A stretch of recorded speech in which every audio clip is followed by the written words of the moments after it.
ولقد بوأنا بني إسرائيل مبوأ صدق ورزقناهم من الطيبات فما اختلفوا حتى جاءهم العلم إن ربك يقضي بينهم يوم القيامة فيما كانوا فيه يختلفون فإن كنت في شك مما أنزلنا إليك فاسأل الذين يقرؤون الكتاب من قبلك لقد جاءك الحق من ربك فلا تكونن من الممترين ولا تكونن من الذين كذبوا بآيات الله فتكون من الخاسرين إن الذين حقت عليهم كلمة ربك لا يؤمنون ولو جاءتهم كل آية حتى يروا العذاب الأليم فلولا كانت قرية آمنت فنفعها إيمانها إلا قوم يونس لما آمنوا كشفنا عنهم عذاب الخزي في الحياة الدنيا ومتعناهم إلى حين ولو شاء ربك لآمن من في الأرض كلهم جميعا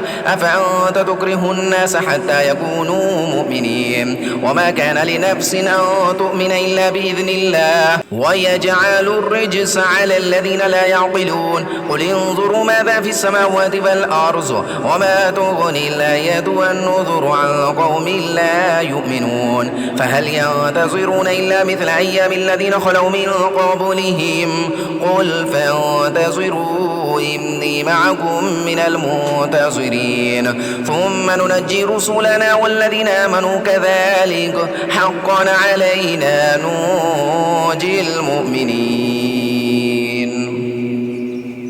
قل يا أيها الناس إن كنتم في شك من ديني فلا أعبد الذين تعبدون من دون الله ولكن أعبد الله الذي يتوفاكم